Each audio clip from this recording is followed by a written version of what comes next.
ਵਾਹਿਗੁਰੂ ਸਾਹਿਬ JIO.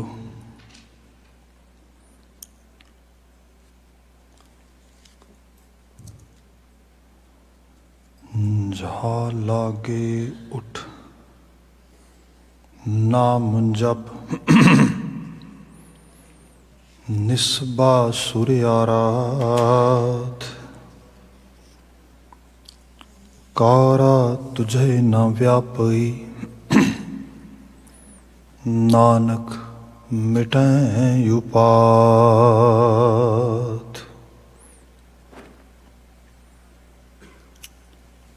ਕਾਰਾ ਤੁਝੇ ਨਾ ਵਿਆਪਈ, ਨਾਨਕ ਮਿਟੈ ਉਪਾਤ।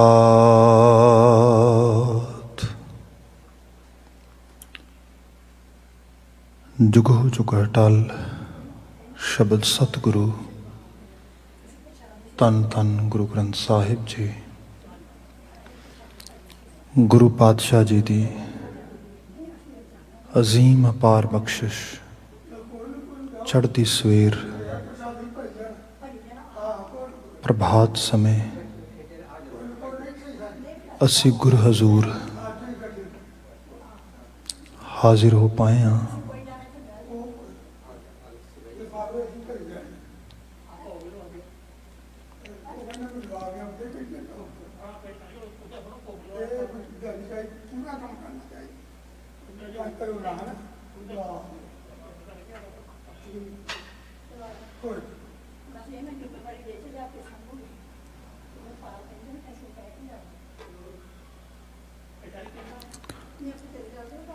ਵਡਭਾਗਤਾ ਹੈ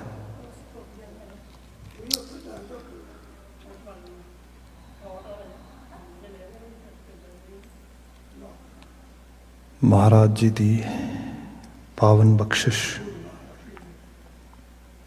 ਜੋ ਪਵਿੱਤਰ ਪਾਵਨ ਹੁਕਮਨਾਮਾ ਅੱਜ ਸਾਨੂੰ ਪ੍ਰਾਪਤ ਹੋਇਆ ਆ, ਉਸ ਦਾ ਪਾਠ ਅਜੇ ਹੁਣੇ ਅਸੀਂ ਸਰਵਨ ਕਰ ਲਿਆ ਹੈ।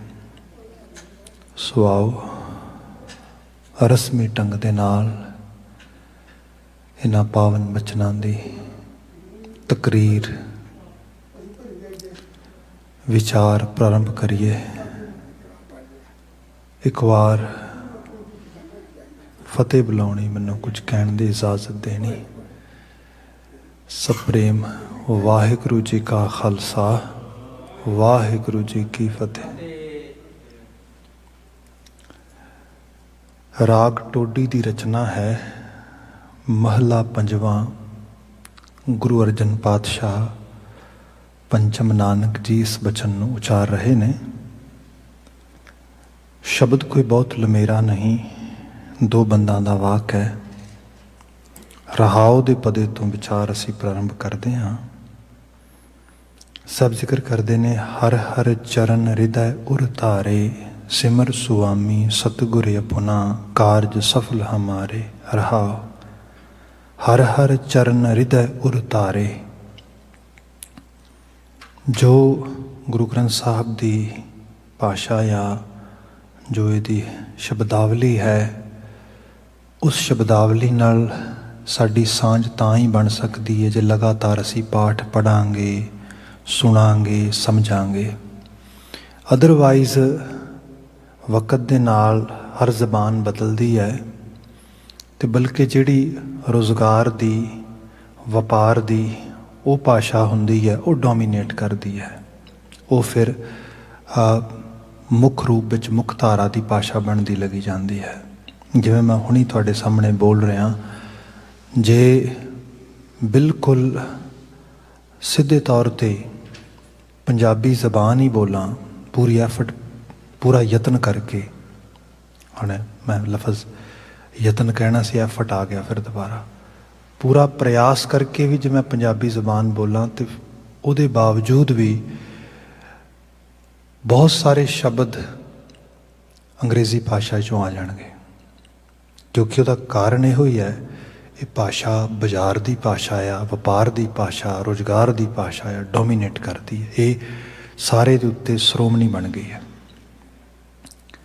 ਜਦੋਂ ਅੱਜ ਦੇ ਇਸ ਮਾਹੌਲ ਦੇ ਵਿੱਚ ਪੰਜਾਬੀ ਜ਼ਬਾਨ ਉਹ ਪੰਜਾਂ ਦਰਿਆਵਾਂ ਦੀ ਧਰਤੀ ਦੀ ਭਾਸ਼ਾ ਜਿਹੜੀ ਹੈ ਉਹ ਨਾ ਬਹੁਤੀ ਰੁਜ਼ਗਾਰ ਦੀ ਭਾਸ਼ਾ ਰਹਿ ਗਈ, ਵਪਾਰ ਦੀ ਭਾਸ਼ਾ ਰਹਿ ਗਈ, ਤੇ ਸੰਸਾਰ ਦੀ ਭਾਸ਼ਾ ਤੇ ਫਿਰ ਰਹਿਣੀ ਕਿੱਥੇ ਸੀ। ਸੰਸਾਰ ਦੀ ਜ਼ਬਾਨ ਤੇ ਇੰਗਲਿਸ਼ ਆ, ਅੰਗਰੇਜ਼ੀ ਜ਼ਬਾਨ ਆ। ਤੇ ਅਸੀਂ ਲਫ਼ਜ਼ਾਂ ਦੇ ਨਾਲ, ਅਲਫਾਜ਼ਾਂ ਦੇ ਨਾਲ ਜਿਹੜੀ ਸਾਡੀ ਸਾਂਝ ਆ, ਜਿਹਨੂੰ ਅਸੀਂ ਫੈਮਿਲੀਅਰ ਹੋਣਾ ਕਹਿੰਦੇ ਹਾਂ, ਉਹ ਘਟਦੇ ਲੱਗੇ ਜਾਵਾਂਗੇ। ਤੇ ਫਿਰ ਇਹ ਹੈ ਜਿਨ੍ਹਾਂ ਨੂੰ ਕੋਈ ਥੋੜ੍ਹਾ ਬਹੁਤਾ ਲਫ਼ਜ਼ਾਂ ਬਾਰੇ, ਅਲਫਾਜ਼ਾਂ ਬਾਰੇ, ਹਰਫਾਂ ਬਾਰੇ ਪਤਾ ਆ, ਉਹ ਫਿਰ ਆਪਣੇ ਤਰੀਕੇ ਦੇ ਨਾਲ ਉਹਨਾਂ ਲਫ਼ਜ਼ਾਂ, ਅਲਫਾਜ਼ਾਂ, ਹਰਫਾਂ ਦੇ ਅਰਥ ਕਰਨਗੇ। ਜਿਵੇਂ ਆਹੀ ਸ਼ਬਦ ਆ ਰਿਹਾ, ਹਰ ਹਰ ਚਰਨ ਹਿਰਦੈ ਉਰ ਧਾਰੇ। ਚਰਨ ਕਹਿੰਦੇ ਨੇ ਪੈਰਾਂ ਨੂੰ। ਤੇ ਹੁਣ ਜਿਹੜੀ ਦੇਹ ਪ੍ਰਸਤਗੀ ਸਥਾਪਿਤ ਕਰਨ ਵਾਲੇ ਲੋਕ ਨੇ, ਉਹ ਕਹਿੰਦੇ ਦੇਖੋ ਗੁਰੂ ਗ੍ਰੰਥ ਸਾਹਿਬ ਦੇ ਚਰਨਾਂ ਦੀ ਗੱਲ ਆਉਂਦੀ ਹੈ, ਪੈਰਾਂ ਦੀ ਗੱਲ ਆਉਂਦੀ ਹੈ, ਤੇ ਪੈਰ ਚਰਨ ਤੇ ਫਿਰ ਸੋਲਿਡ ਬੰਦਿਆਂ ਦੇ ਹੁੰਦੇ ਨੇ। ਸੋ ਉਹਨਾਂ ਨੂੰ ਫੜਨ ਦੀ ਗੱਲ ਕੀਤੀ ਜਾ ਰਹੀ ਹੈ ਇੱਥੇ। ਚਰਨਾਂ ਨੂੰ, ਰੱਬ ਦੇ ਚਰਨ ਜਿਹੜੇ ਨੇ, ਫਿਰ ਰੱਬ ਅਵਤਾਰੀ ਰੂਪ ਵਿੱਚ ਆਵੇਗਾ, ਫਿਰ ਇਹੋ ਜਿਹੀਆਂ ਬਹੁਤ ਸਾਰੀਆਂ ਚੀਜ਼ਾਂ ਆ ਜਾਣਗੀਆਂ। ਗੁਰੂ ਗ੍ਰੰਥ ਸਾਹਿਬ ਦੇ ਵਿੱਚ ਇਹ ਵੋਕੈਬਲਰੀ, ਇਹ ਭਾਸ਼ਾ, ਇਹ ਸ਼ਬਦ ਯੂਜ਼ ਕੀਤੇ ਗਏ ਨੇ, ਪਰ ਉਹਨਾਂ ਨੂੰ ਉਹਨਾਂ ਦੇ ਕੌਨਟੈਕਸਟ ਦੇ ਮੁਤਾਬਕ, ਉਹਨਾਂ ਦੇ ਉਸ ਭਾਵ ਦੇ ਮੁਤਾਬਕ ਸਮਝਣਾ ਪਏਗਾ। ਇਹ ਲਫ਼ਜ਼ ਮੁਹਾਵਰੇਦਾਰੀ ਵਿੱਚ ਆ ਰਹੇ ਨੇ, ਜਿਹਨੂੰ ਅਸੀਂ ਈਡੀਅਮ ਲੈਂਗੁਏਜ ਕਹਿੰਦੇ ਹਾਂ। ਹੁਣ ਜਿਵੇਂ ਇਹੀ ਹੈ, ਹਰ ਹਰ ਚਰਨ ਹਿਰਦੈ ਉਰ ਧਾਰੇ। ਹਰੀ ਦੇ ਚਰਨਾਂ ਨੂੰ ਹਿਰਦੈ, ਹਿਰਦੇ ਦੇ ਵਿੱਚ, ਉਰ ਧਾਰੇ ਅੰਦਰ ਅਮਾ ਲਿਆ, ਭਾਵ ਹਿਰਦੇ ਦੇ ਵਿੱਚ ਤਾਂ ਉਹਨਾਂ ਨੂੰ ਵਸਾ ਲਿਆ। ਹੁਣ ਰੱਬ ਦੇ ਚਰਨ ਹਿਰਦੇ 'ਚ ਵਸਾਣੇ, ਇਹ ਕਿਵੇਂ ਹੈ ਜੀ? ਇਹ ਮੁਹਾਵਰਾ ਆ। ਇਹਦਾ ਮਾਇਨਾ ਮੈਂ ਗੁਰੂ ਗ੍ਰੰਥ ਸਾਹਿਬ 'ਚੋਂ ਇੱਕ ਦੋ ਪ੍ਰਮਾਣ ਦੇ ਕੇ ਫਿਰ ਬਚਨ ਨੂੰ ਅੱਗੇ ਤੋਰਦਾ ਹਾਂ। ਗੁਰੂ ਗ੍ਰੰਥ ਸਾਹਿਬ ਦੇ ਸ਼ਬਦ ਪੜ੍ਹਦੇ ਹਾਂ, ਮਹਾਰਾਜ ਜੇ ਹਿਰਦੇ 'ਚ ਚਰਨ ਵਸਾਉਣੇ ਹੋਣ ਤੇ ਕਿਵੇਂ ਵਸਾਵਾਂਗੇ? ਸਾਹਿਬ ਕਹਿੰਦੇ ਹਿਰਦੈ ਚਰਨ ਸ਼ਬਦ ਸਤਿਗੁਰ ਕੋ ਨਾਨਕ ਬਾਂਧਿਓ ਪਾਲ। ਆਹ ਗੱਲ ਪੱਕੀ ਪੱਲੇ ਬੰਨ ਲੈ। ਕਿਹੜੀ ਬਾਬਾ ਜੀ? ਹਿਰਦੈ ਚਰਨ ਸ਼ਬਦ ਸਤਿਗੁਰ ਕੋ। ਜਿਨਨੇ ਆਪਣੇ ਹਿਰਦੇ ਦੇ ਵਿੱਚ ਚਰਨ ਵਸਾਉਣੇ ਨੇ, ਸਤਿਗੁਰੂ ਦਾ ਸ਼ਬਦ ਵਸਾ ਲਵੇ। ਹੁਣ ਇਸ ਤੋਂ ਸਿੱਧੀ ਸਪਸ਼ਟ ਗੱਲ ਕੀ ਕਵਾਂਗੇ? ਇੱਥੇ ਚਰਨਾਂ ਦਾ ਮਾਇਨਾ ਆ, ਹੁਣ ਚਰਨ ਅਸੀਂ ਪੈਰਾਂ ਨੂੰ ਕਹਿੰਦੇ ਹਾਂ। ਅਕਸਰ ਮੈਂ ਕਈ ਵਾਰ ਐਕਸਪਲੇਨ ਕਰਨ ਦੀ ਟਰਾਈ ਕਰਦਾ ਹਾਂ। ਜਿਹੜੇ ਚਰਨ ਜਾਂ ਪੈਰ ਵਰਡ ਆ, ਕੌਨਟੈਕਸਟ ਦੇ ਮੁਤਾਬਕ ਇਹਦੇ ਅਰਥ ਬਦਲਦੇ ਨੇ। ਜਿਵੇਂ ਸਪੋਜ਼ ਸਿੰਪਲ ਬਾਤ ਕਰੋ ਤੇ ਮਾਫੀ ਮੰਗਾਂਗਾ, ਮੇਰੇ ਮੂੰਹ 'ਚ ਗੱਲ ਆਈ ਹੈ, ਮੈਂ ਕਹਾਂ ਹੁਣ ਕਿ ਉਹ ਹੈ ਕਿ ਪੰਜਾਬੀ ਦੇ ਚਾਮ ਕਰਕੇ ਘਰਾਂ ਦੇ ਵਿੱਚ ਕਿਸੇ ਦੀ ਨੂੰਹ ਹੋਏ, ਬੇਟੀ ਹੋਏ, ਤੇ ਉਹ ਕਹਿੰਦੇ ਵੀ ਬੇਟੀ ਤੋਂ ਆਹ ਕੰਮ ਕਿਉਂ ਨਹੀਂ ਕਰਵਾਉਂਦੇ, ਕੋਈ ਭਾਰਾ ਕੰਮ ਹੋਏ। ਤੇ ਘਰ ਦੀ ਸੁਆਣੀ ਜਵਾਬ ਦੇਗੀ ਅਗਲੇ ਨੂੰ ਸਮਝਾਉਣ ਵਾਸਤੇ, ਨਹੀਂ ਨਹੀਂ ਇਹਦਾ ਪੈਰ ਭਾਰਾ ਆ। ਹੁਣ ਇੰਨੀ ਗੱਲ ਕਹਿਣ ਦੇ ਨਾਲ ਲੇਡੀਜ਼ ਰਾਈਟ ਵੇ ਅੰਡਰਸਟੈਂਡ ਕਰ ਜਾਣਗੀਆਂ what does actually her mean by saying it. ਇਹਦਾ ਮਤਲਬ ਕੀ ਬਣਿਆ ਆ? ਇਹਦਾ ਮਤਲਬ ਬਣਿਆ she is actually accepting, she was actually she is pregnant. ਉਹ ਐਕਸਪੈਕਟ ਕਰਦੀ ਹੈ ਕਿ ਉਹ ਆਉਂਦੇ ਸਮੇਂ 'ਚ ਨਵੀਂ ਜ਼ਿੰਦਗੀ ਆਵੇਗੀ। ਹੁਣ ਇੱਕੋ ਹੀ ਬਹੁਤ ਬੜਾ ਲਫ਼ਜ਼ ਆ, ਸਿੰਪਲ ਲਫ਼ਜ਼ ਆ, ਇਹਦਾ ਪੈਰ ਭਾਰਾ ਆ। ਹੁਣ ਪੈਰ ਭਾਰਾ ਹੋਣ ਦਾ ਮਤਲਬ ਉਹ ਨਹੀਂ ਹੈਗਾ। ਪੈਰ ਦਾ ਮਤਲਬ ਕਿਸੇ ਹੋਰ ਲੈਵਲ 'ਤੇ ਆ ਗਿਆ। ਹੋਰ ਆ ਜਾਓ, ਕਿਸੇ ਦੇ ਘਰ ਕੋਈ ਬੱਚਾ ਆਇਆ, ਕਿਸੇ ਦਾ 22, 23, 25 ਸਾਲ ਦਾ ਹੋ ਗਿਆ, ਅਤੇ ਦੂਸਰਾ ਕੋਈ ਮਿੱਤਰ ਮਿਲਣ ਵਾਸਤੇ ਆਇਆ, ਅਤੇ ਉਹ ਕਹਿੰਦਾ ਭਾਈ ਤੁਸੀਂ ਤਾਂ ਵਧੀਆ ਹੁਣ ਸੁਰਖਰੂ ਹੋ ਗਏ, ਯੂ ਗਾਇਜ਼ ਆਲਮੋਸਟ ਫਰੀ, ਤੁਹਾਡੀ ਤਾਂ ਗ੍ਰਸਤੀ ਸਾਰੀ ਸਮੇਟੀ ਕਿ ਬੱਚੇ ਵੱਡੇ ਹੋ ਗਏ ਨੇ, ਦੇ ਆਰ ਐਕਚੁਅਲੀ ਰਿਸਪੋਂਸੀਬਲ ਹੈ ਫਾਰ ਐਵਰੀਥਿੰਗ, ਐਂਡ ਤੁਸੀਂ ਹੁਣ ਤੁਹਾਡੇ ਕੋਲ ਟਾਈਮ ਹੈਗਾ, ਐਨਫ ਟਾਈਮ ਹੈਗਾ। ਅਤੇ ਅਗਲਾ ਜਵਾਬ ਦਿੰਦਾ, ਕਹਿੰਦੇ ਨਹੀਂ ਜੀ ਨਹੀਂ, ਤੁਸੀਂ ਐਵੇਂ ਨਹੀਂ ਕਹਿ ਸਕਦੇ, ਅਜੇ ਤਾਂ ਆਪਣੇ ਪੈਰਾਂ 'ਤੇ ਖੜੇ ਨਹੀਂ ਹੋਏ। ਹੁਣ ਉੱਥੇ ਪੈਰਾਂ 'ਤੇ ਖੜੇ ਹੋਣ ਦਾ ਮਤਲਬ ਕੀ ਹੈ? ਪੈਰਾਂ 'ਤੇ ਖੜੇ ਤੇ ਹੋਏ ਨੇ, ਵਾਕ ਤੇ ਕਰ ਰਹੇ ਨੇ। 2 ਸਾਲ ਦਾ ਬੱਚਾ, ਸਾਲ ਸਵਾ ਸਾਲ ਦਾ ਬੱਚਾ ਵਾਕ ਕਰਨਾ ਸ਼ੁਰੂ ਕਰ ਦਿੰਦਾ। 25 ਸਾਲ ਹੋ ਗਏ, 24 ਸਾਲ ਹੋ ਗਏ ਉਹਨਾਂ ਨੂੰ 25 ਸਾਲ ਦੀ ਉਮਰ ਦੇ ਵਿੱਚ ਵਾਕ ਕਰਦੇ ਆ। ਉੱਥੇ ਪੈਰਾਂ 'ਤੇ ਤੁਰਦੇ ਫਿਰਦੇ, ਨੱਠਦੇ ਭੱਜਦੇ ਨੇ। ਇੱਥੇ ਮਤਲਬ ਕੀ ਨੇ? ਥੋੜ੍ਹੀ ਜਿਹੀ ਵੀ ਪੰਜਾਬੀ ਜ਼ਬਾਨ ਦੀ ਸੈਂਸ ਰੱਖਣ ਵਾਲਾ ਬੰਦਾ ਰਾਈਟ ਵੇ ਕਹੇਗਾ, ਇਹਦਾ ਮਤਲਬ ਇਹ ਬਣਦਾ ਆ they are note actually financially strong. ਉਹਨਾਂ ਦੇ ਕੋਲ ਆਪਣੀ ਫਾਈਨੈਂਸ਼ੀਅਲ ਆਟੋਨਮੀ ਨਹੀਂ ਹੈਗੀ। ਅਜੇ ਉਹ ਮਾਂ ਬਾਪ 'ਤੇ ਡਿਪੈਂਡੈਂਟ ਨੇ, ਅਜੇ ਉਹ ਕੰਮਕਾਰ ਕਰਕੇ ਉਹਨਾਂ ਦੇ ਐਕਸਪੈਂਸਿਸ ਜਿਹੜਾ ਅਦਾ ਕਰਦੇ ਨੇ, ਮਤਲਬ ਤਾਂ ਕਰਕੇ ਉਹ ਆਪਣੇ ਪੈਰਾਂ 'ਤੇ ਖੜੇ ਨਹੀਂ ਹੋਏ। ਹੋਰ ਦੇਖ ਲਓ ਤੁਸੀਂ, ਇੱਕੋ ਹੀ ਮਤਲਬ ਲਫ਼ਜ਼ ਆ, ਉਹਦੇ ਮਾਇਨੇ ਲਗਾਤਾਰ ਤੁਹਾਨੂੰ ਵੱਖਰੇ ਵੱਖਰੇ ਰੂਪ 'ਚ ਮਿਲ ਜਾਣਗੇ। ਕੋਈ ਬੰਦਾ ਕੈਨੇਡਾ ਆਇਆ, ਇੱਥੇ ਸਟੂਡੈਂਟ ਹੀ ਆਇਆ, ਪੜ੍ਹਾਈ ਕੀਤੀ, ਵਰਕ ਪਰਮਿਟ ਮਿਲ ਗਿਆ, ਕਰ ਕਰਾ ਕੇ ਫਿਰ ਵਾਪਸ ਇੰਡੀਆ ਚਲਾ ਗਿਆ। ਇੰਡੀਆ ਗਿਆ, ਕੋਈ 6 ਮਹੀਨੇ ਸਾਲ ਹੋ ਗਏ, ਇੰਡੀਆ ਆਪਣੇ ਘਰ ਦੇ ਵਿੱਚ ਕੰਮਕਾਰ ਕਰ ਰਿਹਾ, ਰਹਿ ਰਿਹਾ, ਅਤੇ ਪਿੰਡ 'ਚ ਆਮ ਚਰਚਾ ਹੁੰਦੀ ਹੈ ਵੀ ਇਹ ਬਾਹਰ ਗਿਆ ਸੀ ਅਤੇ ਵਾਪਸ ਆ ਗਿਆ ਆ, ਇਹ ਜਾਂਦਾ ਨਹੀਂ ਹੁਣ, ਕੀ ਗੱਲ ਹੋਈ?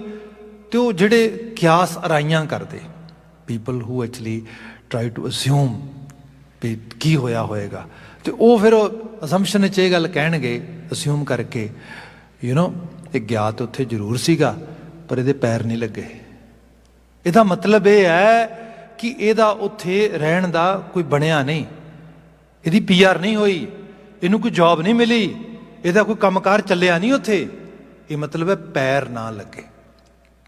ਇੱਕੋ ਹੀ ਲਫ਼ਜ਼ ਪੈਰ ਡਿਫਰੈਂਟ ਕੌਂਟੈਕਸਟ ਦੇ ਅਕੋਰਡਿੰਗਲੀ ਉਹਦੇ ਮੀਨਿੰਗਸ ਬਦਲ ਰਹੇ ਉਸ ਰੂਪ ਦੇ ਵਿੱਚ। ਸੋ ਇਹ ਕਿਵੇਂ ਹੋ ਸਕਦਾ ਆ? ਸਾਡੀ ਆਮ ਭਾਸ਼ਾ ਦੇ ਵਿੱਚ ਅਸੀਂ ਪੈਰਾਂ ਦਾ ਮਤਲਬ ਇੱਕੋ ਹੀ ਕੱਢ ਲਈ ਕਿ ਸੋਲਿਡ ਪੈਰ ਆ, ਜਿਹੜੇ ਹੈਗੇ ਨੇ ਸਾਡੇ ਪੈਰ ਹੈਗੇ ਨੇ ਇਸ ਤਰੀਕੇ ਦੇ ਨਾਲ। ਜਿਹੜੇ ਚਰਨ ਲਫ਼ਜ਼ ਆ ਰਹੇ ਨੇ, ਪੈਰ ਲਫ਼ਜ਼ ਆ ਰਹੇ ਨੇ, ਇਹਦੇ ਮਾਇਨੇ ਕੌਂਟੈਕਸਟ ਦੇ ਮੁਤਾਬਕ ਦੇਖੋ। ਹੁਣ ਪੈਰਾਂ ਦਾ ਮਤਲਬ ਹੈ ਕਿ ਜਿਹਦੇ ਉੱਤੇ ਕੋਈ ਚੀਜ਼ ਖੜੀ ਹੁੰਦੀ ਹੈ, ਕੋਈ ਵੀ ਚੀਜ਼, ਈਵਨ ਇਮਾਰਤ ਹੈ। ਅਸੀਂ ਪੰਜਾਬੀ 'ਚ ਕਈ ਵਾਰੀ ਕਹਿ ਦਿੰਦੇ ਹਾਂ, ਤੁਸੀਂ ਕੋਈ ਨਵੀਂ ਇਮਾਰਤ ਬਣੀ ਦੇਖੋ ਅਤੇ ਉਹਦੇ 'ਚ ਕਰੈਕਸ ਆ ਜਾਣ, ਅਤੇ ਬਿਲਡਿੰਗ ਦੀ ਦੀਵਾਰਾਂ ਦੇ ਵਿੱਚ, ਅਤੇ ਕੋਈ ਬੰਦਾ ਕਹੇ ਵੀ ਇਹ 'ਚ ਕਰੈਕ ਆ ਗਏ ਇਹਦੀਆਂ ਕੰਧਾਂ ਦੇ ਵਿੱਚ, ਇਹ ਕੀ ਬਣਿਆ? ਅਤੇ ਦੂਜਾ ਬੰਦਾ ਕਹੇਗਾ ਅਸਲ 'ਚ ਨਾ ਇਹਦੇ ਜਿਹੜੇ ਪੈਰ ਨੇ ਇਹ ਕਮਜ਼ੋਰ ਰਹਿ ਗਏ। ਬਿਲਡਿੰਗ ਦੇ ਪੈਰ ਕਿਹੜੇ ਹੁੰਦੇ ਨੇ? ਇਹਦੀ ਨੀਂਹ ਨਹੀਂ ਠੀਕ, ਇਹਦੀ ਫਾਊਂਡੇਸ਼ਨ ਪ੍ਰੋਪਰ ਨਹੀਂ ਹੋਈ। ਉਹ ਫਾਊਂਡੇਸ਼ਨ ਜਿਹੜੀ ਆ ਉਹ ਵੀਕ ਹੋਣ ਕਰਕੇ ਇਹਦੇ 'ਚ ਕਰੈਕ ਆ ਰਹੇ ਨੇ। ਉੱਥੇ ਪੈਰਾਂ ਦਾ ਮਤਲਬ ਇਹ ਬਣ ਰਿਹਾ ਹੈਗਾ। ਜਦੋਂ ਗੁਰੂ ਦੀ ਬਾਤ ਕਰਦੇ ਹਾਂ, ਗੁਰੂ ਕਾਹਦੇ 'ਤੇ ਖੜਾ ਆ? ਗੁਰੂ ਸ਼ਬਦ 'ਤੇ ਖੜਾ ਆ। ਗੁਰੂ ਸਾਨੂੰ ਲਫ਼ਜ਼ਾਂ, ਅਲਫਾਜ਼ਾਂ, ਹਰਫਾਂ, ਅੱਖਰਾਂ ਦੇ ਜ਼ਰੀਏ ਆਪਣਾ ਗਿਆਨ, ਆਪਣੀ ਵਿਜ਼ਡਮ, ਆਪਣੀ ਜੋਤ, ਆਪਣੀ ਜਿਹੜੀ ਉਹ ਬਲੈਸਿੰਗਸ ਨੂੰ ਸਾਰੀਆਂ ਸਾਨੂੰ ਦਿੰਦਾ ਆ। ਜਿਨਨੇ ਗੁਰੂ ਦੀ ਮੱਤ ਲੈਣੀ ਹੈ, ਗੁਰਮਤੀਏ ਬਣਨਾ ਨਾ, ਅਸੀਂ ਗੁਰੂ ਕੀ ਮੱਤ ਲੈਣੀ ਹੈ, ਸਾਡੇ ਲਈ ਬੜਾ ਜ਼ਰੂਰੀ ਹੈ। ਕਿਉਂਕਿ ਬਾਬਾ ਨਾਨਕ ਜੀ ਦਾ ਰਾਹ ਤੇ ਬੜਾ ਸਪਸ਼ਟ ਹੈ। ਮੈਂ ਕਈ ਵਾਰੀ ਬੇਨਤੀ ਕਰਦਾ ਕਿ ਅਕਲੀ ਸਾਹਿਬ ਸੇਵੀਐ, ਅਕਲੀ ਪਾਈਐ ਮਾਣ, ਅਕਲੀ ਪੜ੍ਹਕੈ ਬੂਝੀਐ, ਅਕਲੀ ਕੀਚੈ ਦਾਨ, ਨਾਨਕ ਆਖੈ ਰਾਹ ਇਹ ਹੋਰ ਗੱਲਾਂ ਸ਼ੈਤਾਨ। ਹੋਰ ਗੱਲਾਂ ਨੇ ਸ਼ੈਤਾਨਾਂ ਦੀਆਂ, ਇਹ ਨਾਨਕ ਦਾ ਰਾਹ ਤੇ ਆਹ ਰਾਹ ਹੈ ਜੀ, ਗੁਰਮਤ ਦਾ ਰਾਹ। ਗੁਰੂ ਕੋਲ ਆਉਂਦੇ ਹਾਂ, ਮੱਥਾ ਟੇਕਦੇ ਹਾਂ, ਇਸ ਕਰਕੇ ਟੇਕਦੇ ਹਾਂ ਗੁਰੂ ਮੱਤ ਦਈ, ਸੋਝੀ ਦਈ, ਅਕਲ ਦਈ, ਕਿਉਂਕਿ ਇਹਦੇ ਤੋਂ ਬਿਨਾਂ ਜੀਵਨ ਵਿੱਚ ਮੇਰਾ ਕੁਛ ਨਹੀਂ ਹੋ ਸਕਣਾ।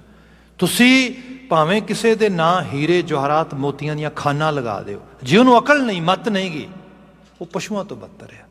ਇਸ ਲਈ ਕਿਹਾ ਗਿਆ, ਹੇ ਕਰਤਾਰ ਤੇਰੇ ਅੱਗੇ ਅਰਦਾਸ ਆ ਕਿ ਮੈਨੂੰ ਤੂੰ ਬਖਸ਼ੀ ਆਪਣੀ ਮੱਤ, ਮੈਨੂੰ ਤੂੰ ਸਮੱਤ ਦਈ ਇਸ ਰੂਪ ਦੇ ਵਿੱਚ, ਅਦਰਵਾਈਜ਼ ਮੈਂ ਰੁਲ ਜਾਵਾਂਗਾ।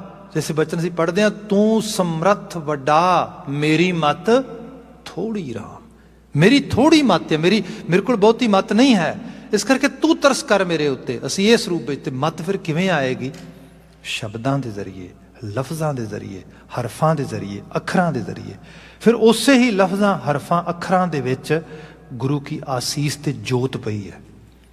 ਇਹ ਵੀ ਪਕੜਨੀ ਹੈ ਤੇ ਉਹਨਾਂ ਹੀ ਲਫ਼ਜ਼ਾਂ, ਹਰਫਾਂ, ਅਲਫਾਜ਼ਾਂ ਨੂੰ ਆਪਣੇ ਜੀਵਨ ਵਿੱਚ ਲੈਣਾ ਪਏਗਾ।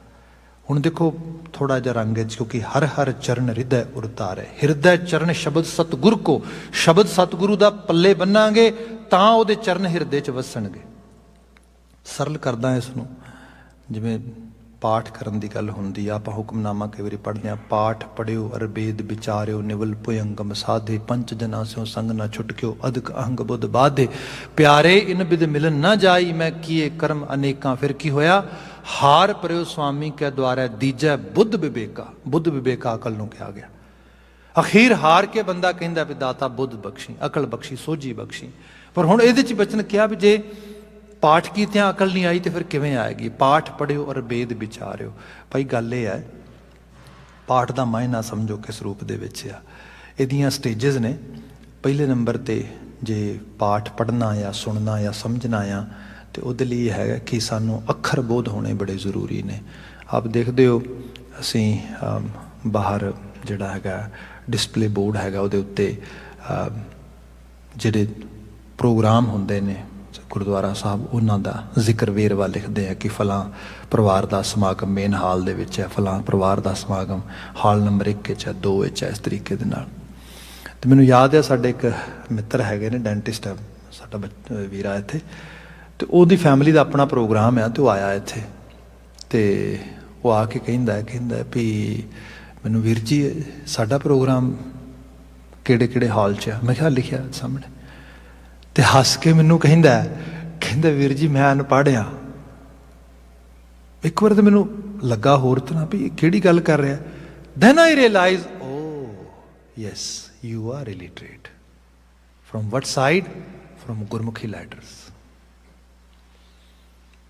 ਜ਼ਰੂਰ ਡਾਕਟਰੀ ਪੜ੍ਹ ਲਈ ਹੈ, ਡੈਂਟਿਸਟ ਬਣ ਗਿਆ, ਪ੍ਰੋਫੈਸ਼ਨਲ ਹੈ, ਸਾਰਾ ਕੁਝ ਆ, ਪਰ ਆ ਅੱਖਰ ਅਨਪੜ੍ਹ ਹੈ। ਹੁਣ ਆ ਜਿਹੜੀ ਚੀਜ਼ ਹੈ ਅੱਖਰ ਬੋਧ ਦੀ ਪਹਿਲੀ ਚੀਜ਼ ਹੈ। ਜੇ ਬੰਦੇ ਨੂੰ ਅੱਖਰਾਂ ਦਾ ਹੀ ਨਹੀਂ ਪਤਾ, ਹਰਫਾਂ ਦਾ ਹੀ ਨਹੀਂ ਪਤਾ ਸ਼ੁਰੂਆਤ ਦੇ ਵਿੱਚ, ਅਗਲੇ ਪੜਾਅ ਤੇ ਕਿੱਥੇ ਆਉਣਗੇ। ਫਿਰ ਜੋ ਮਰਜ਼ੀ ਪੜ੍ਹੀ ਜਾਓ, ਜੋ ਮਰਜ਼ੀ ਸੁਣੀ ਜਾਓ, ਜੋ ਮਰਜ਼ੀ ਸੁਣਾਈ ਜਾਓ।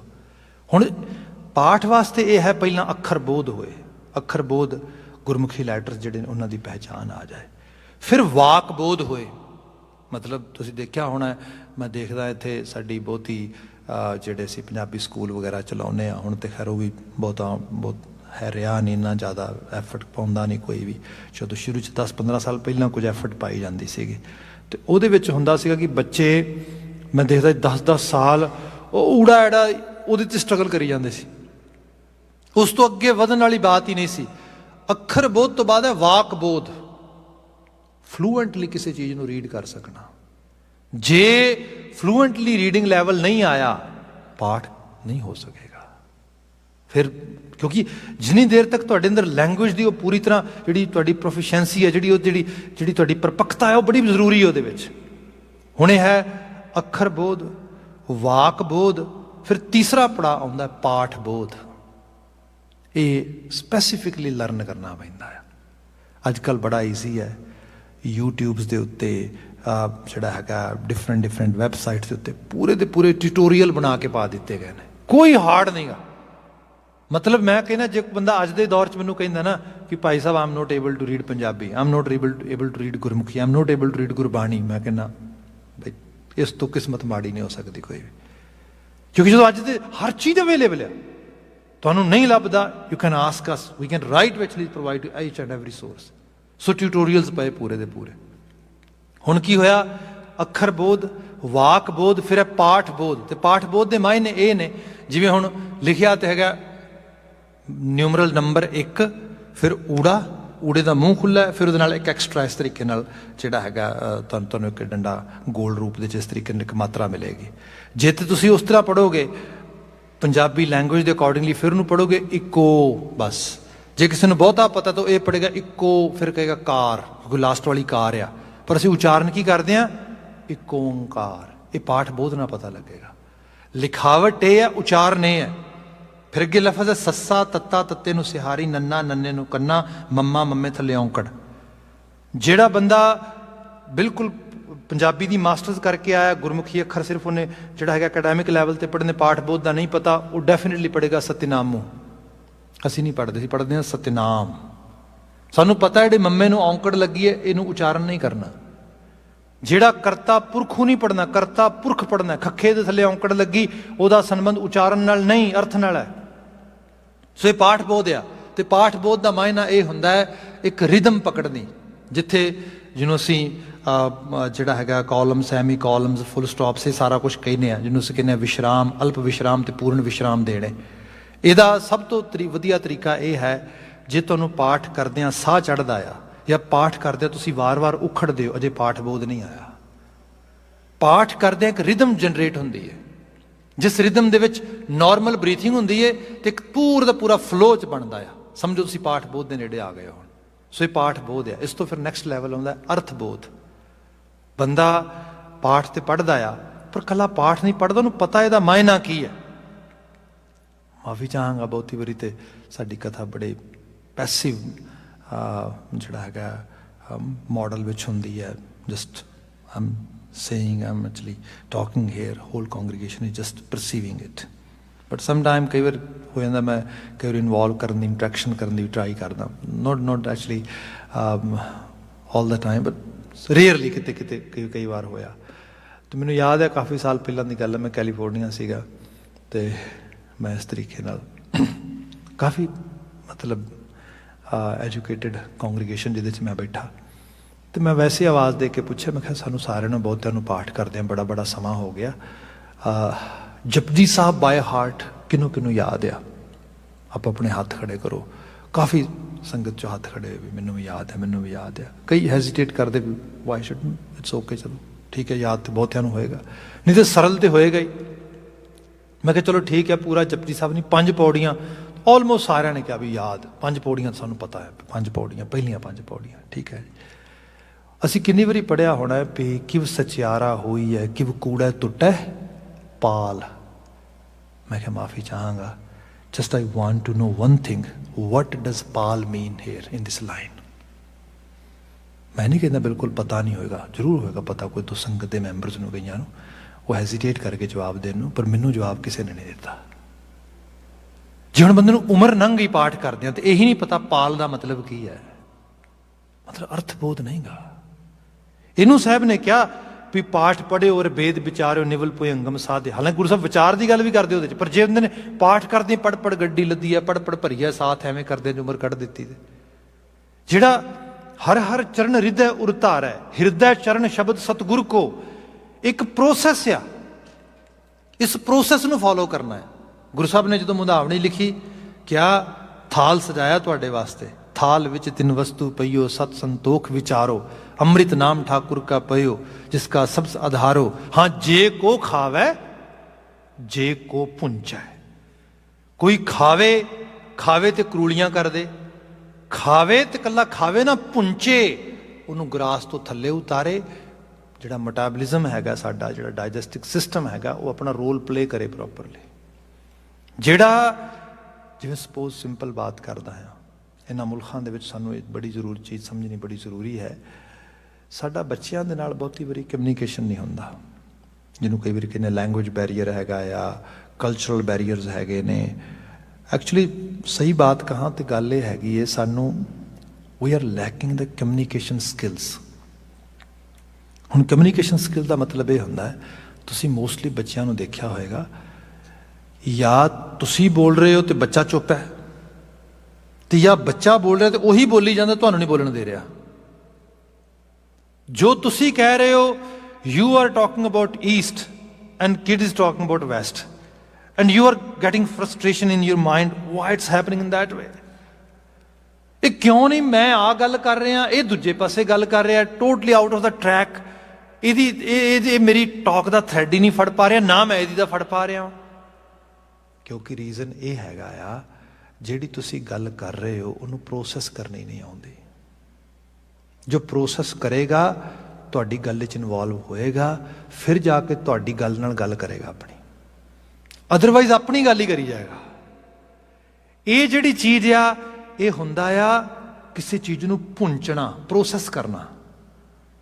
जे प्रोसैस होनी शुरू हो गई, सपोज करो, तो इसे करके क्या जाता, बहुत छोटी उम्र च बच्चे दे नाल थोड़ी गल करो, लम्मी गल ना करो।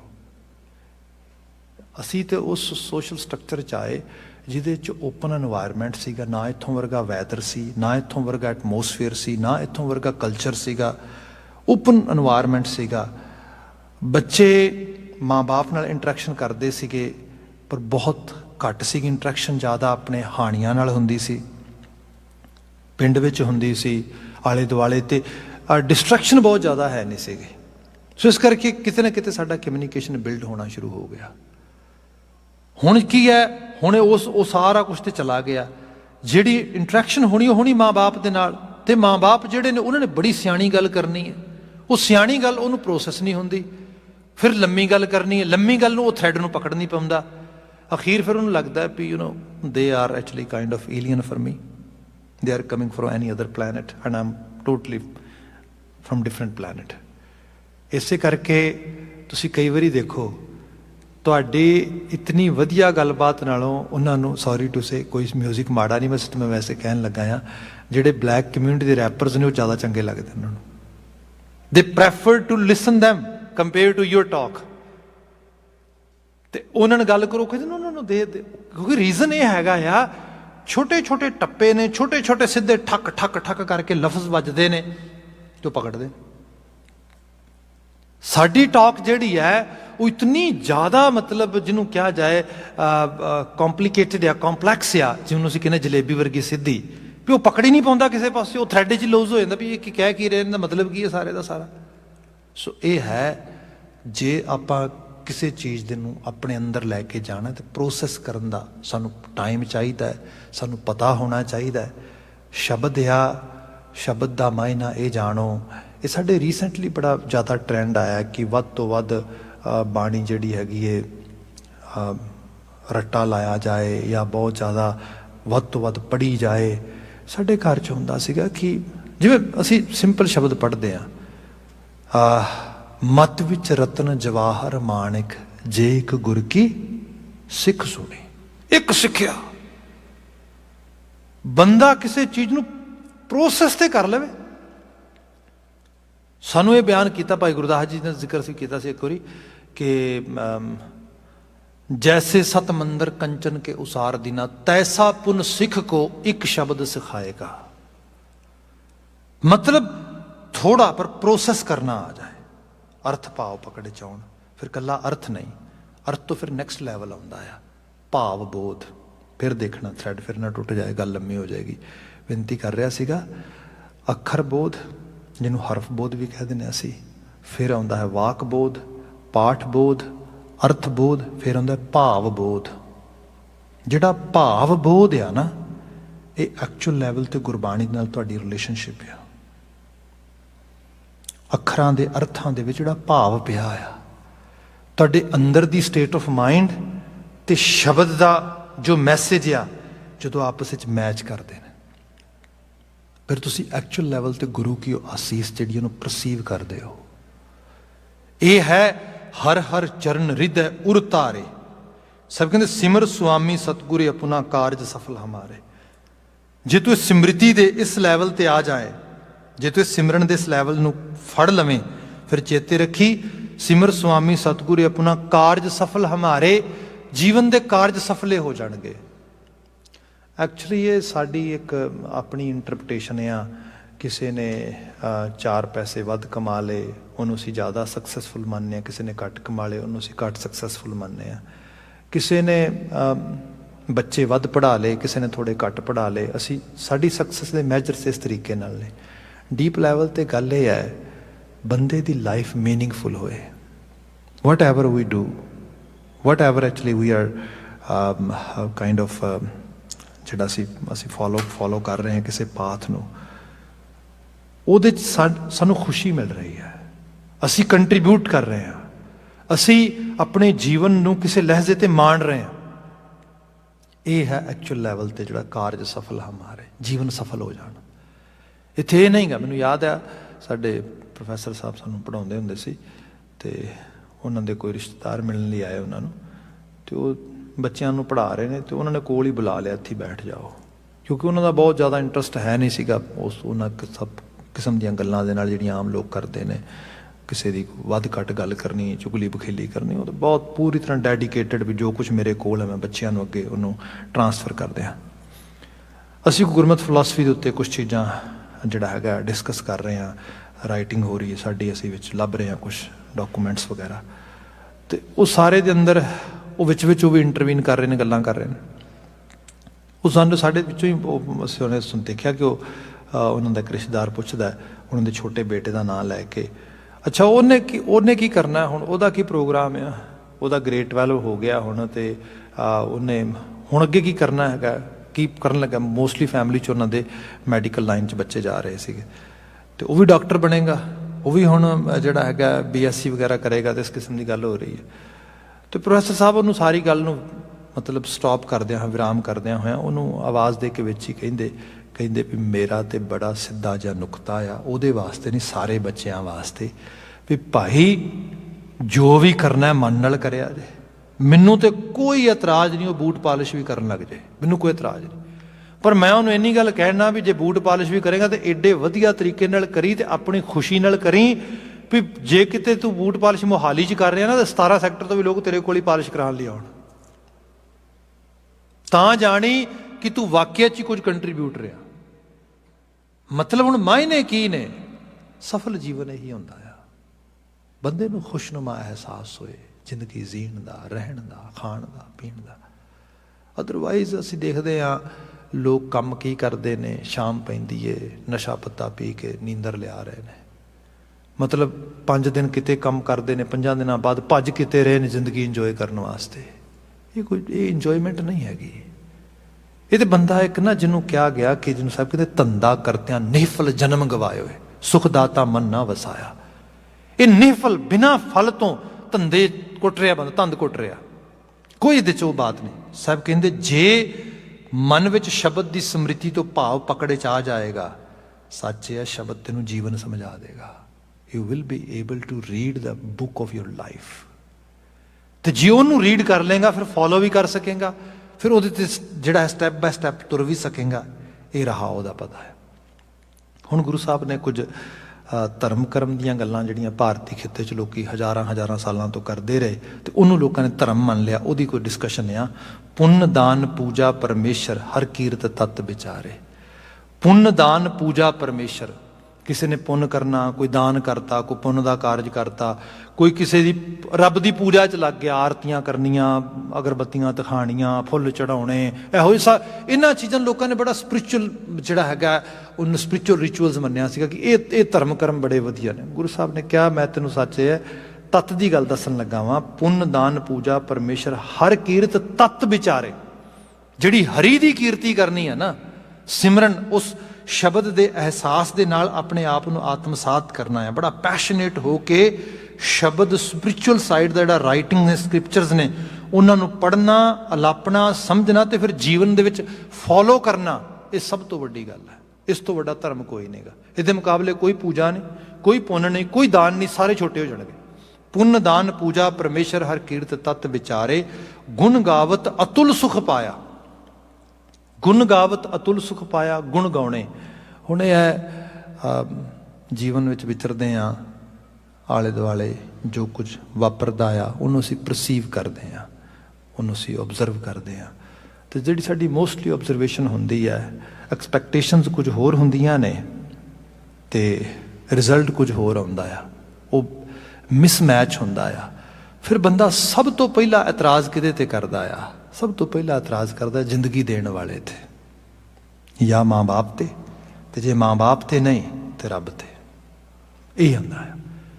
ਬੰਦਾ ਉਹਨਾਂ ਨੂੰ ਸਭ ਤੋਂ ਮਨ ਦੇ ਵਿੱਚ ਉੱਥੋਂ ਬੁਰਾ ਭਲਾ ਕਹਿੰਦਾ, ਉੱਥੋਂ ਸ਼ੁਰੂ ਕਰਦਾ ਪਿਆ ਹੈ ਕੀ ਖੱਟਿਆ ਦੱਸ, ਕਾਹਦੀ ਜ਼ਿੰਦਗੀ ਹੈ, ਰੱਬਾ ਇਸ ਵਾਸਤੇ ਭੇਜੇ ਧਰਤੀ ਦੇ ਉੱਤੇ। ਹੁਣ ਇਹੋ ਜਿਹੀ ਹਸਤੀ, ਇਹੋ ਜਿਹੇ ਸ਼ਖਸ, ਉਸ ਨੂੰ ਕੋ ਗੁਣ ਗਾਵਤ, ਤੂੰ ਗੁਣ ਗਾ, ਤਾਰੀਫ ਕਰ, ਸਤੁਤੀ ਕਰ।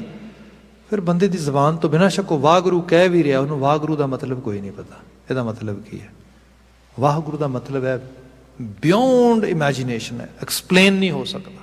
ਇਹ ਵਾਹਿਗੁਰੂ ਤੂੰ ਧੰਨ ਹੈ, ਤੂੰ ਜੀਵਨ ਦਿੱਤਾ, ਤੂੰ ਰਸ ਦਿੱਤਾ, ਤੂੰ ਰੰਗ ਦਿੱਤਾ, ਇਹ ਸਭ ਚੀਜ਼ਾਂ ਦਿੱਤੀਆਂ। ਬਹੁਤ ਕੁਝ ਬੜੀਆਂ ਮਿਸਾਲਾਂ ਦਿੱਤੀਆਂ ਜਾ ਸਕਦੀਆਂ ਨੇ, ਪਰ ਸਿੰਪਲ ਲੈਵਲ 'ਤੇ ਬਾਤ ਕਰਾਂ। ਸਾਨੂੰ ਇੱਕ ਵਾਰੀ ਇੱਥੇ ਮੈਨੂੰ ਯਾਦ ਆ, ਸਾਡੀ ਸਟੱਡੀ ਦੇ ਵਿੱਚ ਜਿਹੜਾ ਹੈਗਾ ਸੋਲਿਊਸ਼ਨ ਫੋਕਸ ਥੈਰੇਪੀ ਦੇ ਉੱਤੇ ਅਸੀਂ ਪੜ੍ਹ ਰਹੇ ਸੀ ਕੁਛ, ਅਤੇ ਸੋਲਿਊਸ਼ਨ ਫੋਕਸ ਥੈਰੇਪੀ ਦੇ ਵਿੱਚ ਮੋਸਟਲੀ ਹੁੰਦਾ ਕਿ ਪ੍ਰੋਬਲਮ ਟਾਕ ਹੀ ਬੰਦਾ ਕਰਦਾ ਰਹਿੰਦਾ ਹੈ, ਸੋਲਿਊਸ਼ਨ ਵੇਖਦਾ ਹੀ ਨਹੀਂਗਾ। ਅਤੇ ਉਹਦੇ 'ਚ ਹੁੰਦਾ ਵੀ ਸੋਲਿਊਸ਼ਨ ਵੱਲ ਫੋਕਸ ਕਰਨਾ। ਸੋਲਿਊਸ਼ਨ ਫੋਕਸ ਥੈਰੇਪੀ ਉਹਦਾ ਨਾਂ ਹੀ ਰੱਖਿਆ ਵੀ ਬੰਦੇ ਵਾਸਤੇ ਸੋਲਿਊਸ਼ਨ ਲੱਭੋ, ਸੋਲਿਊਸ਼ਨ ਕੁਛ ਨਾ ਕੁਛ ਹੱਲ ਲੱਭੋ। ਉਹਨੇ ਬਹੁਤ ਸਾਰੀਆਂ ਮਿਸਾਲਾਂ 'ਤੇ ਛੋਟੀ ਜਿਹੀ ਮਿਸਾਲ ਦੇ ਰਿਹਾ ਮੈਂ। ਉਹਦੇ 'ਚ ਹੁੰਦਾ ਇਹ ਹੈ ਕਿ ਉਹ ਕਹਿੰਦਾ ਕਿ ਸਾਡਾ ਉਹਦਾ ਆਪਣਾ ਫੈਮਿਲੀ ਮੈਂਬਰ ਕਹਿੰਦਾ ਉਹਨੂੰ ਕੋਈ ਸੱਟ ਲੱਗ ਗਈ, ਅਤੇ ਸੱਟ ਲੱਗ ਗਈ ਅਤੇ ਉਹ ਬੜਾ ਪੇਨ ਵਿੱਚ, ਬੁਰਾ ਹਾਲ ਉਹਦਾ। ਐਕਚੁਅਲੀ ਉਹਦੀ ਜਿਹੜੀ ਸਕਿਨ ਕਾਫੀ ਸਾਰੀ ਖਰਾਬ ਹੋ ਗਈ and she was struggling with pain very badly. ਅਤੇ ਕਹਿੰਦਾ ਉਹਨਾਂ ਦਿਨਾਂ 'ਚ ਮੈਂ ਹੋਸਪਿਟਲ ਦੇ ਵਿੱਚ ਜਿਹੜੇ ਕਰੋਨਿਕ ਪੇਨਸ ਵਿੱਚ ਹੁੰਦੇ ਨੇ ਲੋਕ, ਉਹਨਾਂ ਨਾਲ ਡੀਲ ਕਰਦਾ ਸੀਗਾ। ਅਤੇ ਮੈਂ ਉਹਦੇ ਵੱਲ ਦੇਖ ਰਿਹਾ ਅਤੇ ਮੈਂ ਉਹਨੂੰ ਕਹਿ ਰਿਹਾ, but why are you actually crying like that, like A baby, don't worry, everything will be fine, ਹੌਸਲਾ ਰੱਖ। ਇਸ ਉਹ ਮੈਨੂੰ ਕਹਿੰਦੇ, ਮੈਨੂੰ ਪੈ ਗਈ, ਮੈਨੂੰ ਕਹਿੰਦੀ ਵੀ ਤੈਨੂੰ ਪਤਾ ਹੀ ਕੁਛ ਨਹੀਂ ਹੈਗਾ।